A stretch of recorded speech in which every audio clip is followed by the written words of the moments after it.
So some of you may have picked up on the fact by now that there is a lot that I love about the Episcopal Church and our Anglican and Episcopal way of being in the world.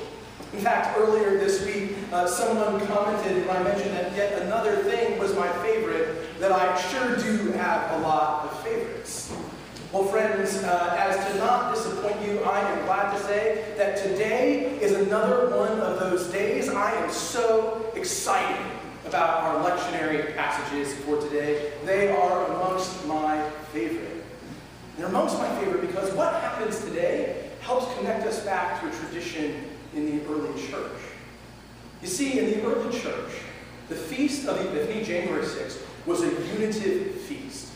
It was the visitation of the Magi, the baptism of our Lord, and the wedding feast at Cana. And over time in the history of the church, that feast has been broken apart over several Sundays. But it's this year, and only this year, in year C of our lectionary cycle, for those who pay attention to that sort of thing, that we actually get all three of those readings. Years A and B, we miss out on the full three, but this year, we get them all. And I love that. I think that is fantastic because it says something important about who God is for us, who God is for the world, and why it is that we've just put so much time and attention on keeping Christmas time, those 12 days of Christmas. So this unitive Feast of the Epiphany, let's break it down a little bit more. So on January 6th, the Feast of the Epiphany, we heard the story of the Magi, the story of those visitors from the East coming to see this newborn baby. The original title, or one of the original titles for that feast, was actually the manifestation of our Lord Jesus Christ to the Gentiles. Rolls off the tongue just about as easily as Epiphany does. What's important about that? So the Son of God is born into the world not for a small group of people, but for all people.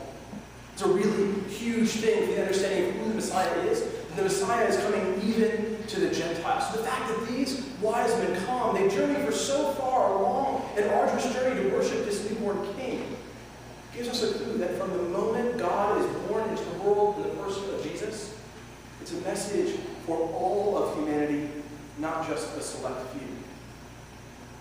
Then we have the baptism of our Lord, the story we heard and celebrated last Sunday. The story that when we hear that as Jesus comes out of the waters of baptism, as Jesus is praying, a voice of God cries out and says, "You are my beloved, with you I am well pleased."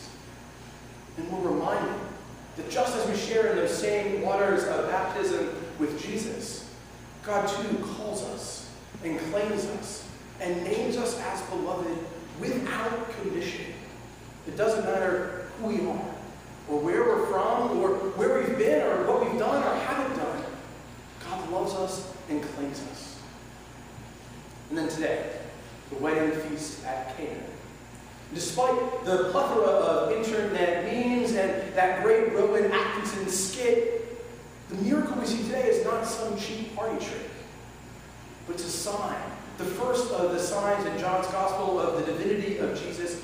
It's a sign of God's abundance. See, weddings in Jesus' day were a little bit different than weddings are today. They lasted for several days, and it was the obligation of the host to provide abundant and lavish food and drink for the guests.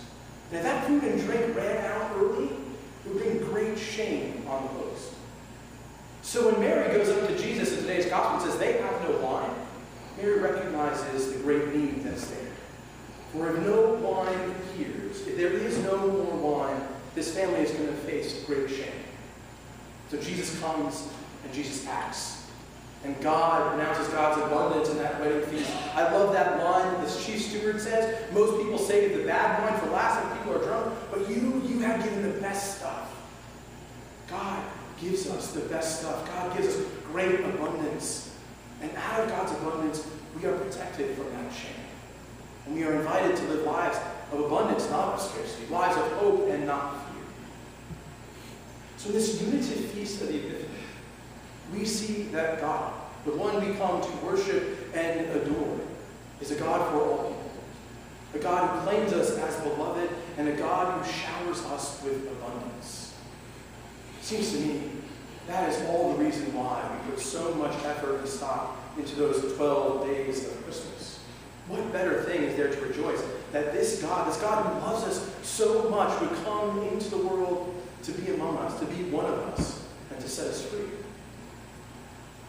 If all that is true, I think it then invites us to one more thing. It invites us to live differently than we did before. And here's yet one more thing that I love about our tradition. I love how just in right moments, our lectionary calendar, what we do on Sunday mornings and the readings we hear, fits so perfectly with our calendar of saints.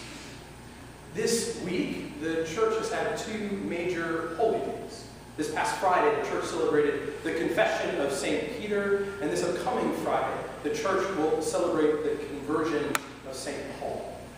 And as I think about this unitive feast of the Epiphany, as I think about the manifestations of God into the world, I can think of no better ways for us to be reminded of our calls to respond than the life and witnesses of Saints Peter and Paul and their confession and conversion. So the Confession of Peter, the gospel passage appointed for that day, has Jesus gathered around with his disciples. Jesus asked them the question, who do people say that I am? He wants to know, what's the word on the street? And they say to him, Elijah, one of the prophets. And then Jesus turns the question to them. Jesus says to them, but who do you say that I am? And Peter, I love Peter.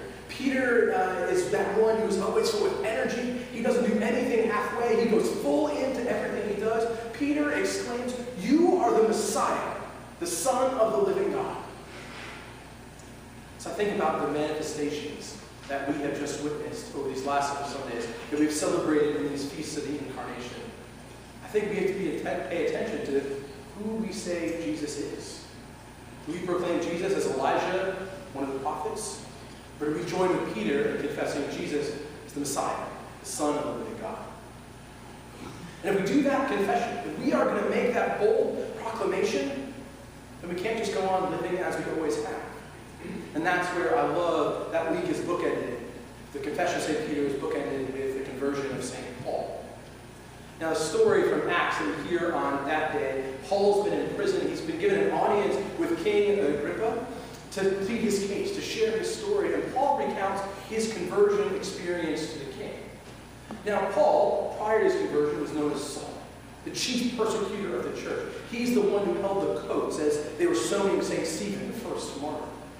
And on his road to Damascus, on a journey, Paul is knocked off his horse by a blinding light.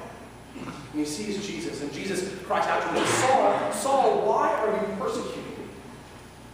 And in that moment, Paul's heart is open. He's converted. And he goes on to become the chief apostle to the Gentiles, the one who goes out and proclaims that news of God, that God has come into the world for all people, not just a select few. It seems to me that if we're going to make that confession like Peter, then we need conversion experiences like Paul. We need to pay attention to the ways that we don't follow the Word of God in our lives. We need to pay attention to the ways that we deny Jesus in our own lives and go out and turn our lives around, to proclaim Jesus as Lord, to live by that word and example. So I think of these two saints. I can't help think of an oft-quoted verse of a hymn that our presiding bishop likes to quote. If you cannot preach like Peter, and you cannot pray like Paul, you can tell the love of Jesus who died to save us all. That's what we're called to do. We are called to tell the love of Jesus in this world, the God who comes among us for all people, the God who claims us as beloved, the God who showers us with abundance. I think if we can do that, this season of the Epiphany, these Sundays after the Epiphany, this manifestation of God won't end when the first Sunday of Lent rolls around. It will continue, because we will be that manifestation in the world. Amen.